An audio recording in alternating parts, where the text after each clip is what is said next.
IPL এখনো শুরুই হয়নি, কিন্তু এর আগেই ম্যাচ হেরে বসেছে Kolkata night Riders.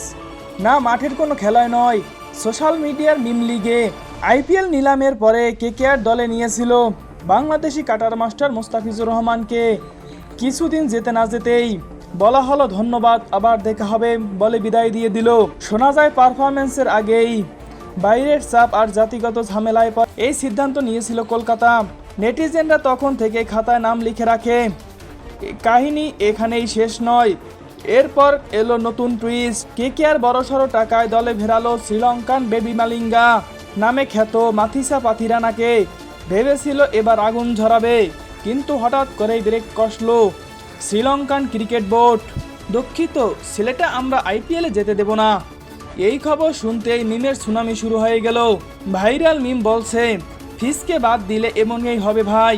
কেকেআরে bowling line up এখন কামিং সুন। 18 কোটি দিয়ে প্লেয়ার কিনে নট অ্যাভেলেবেল, এটাই আসল স্কিল। কেউ কেউ আবার কেকেআরকে নতুন নামও দিয়েছেন, নাইট রাইডার্স নয় মিম রাইডার্স। যদিও ক্রিকেট বিশ্লেষকরা বলেছেন এসব ঘটনা ক্রিকেটের স্বাভাবিক। বোর্ডের অনুমতি, ইনজুরি সূচি সবই ফ্যাক্টর, কিন্তু ফ্যানদের কাছে যুক্তি না, মজাই আসল।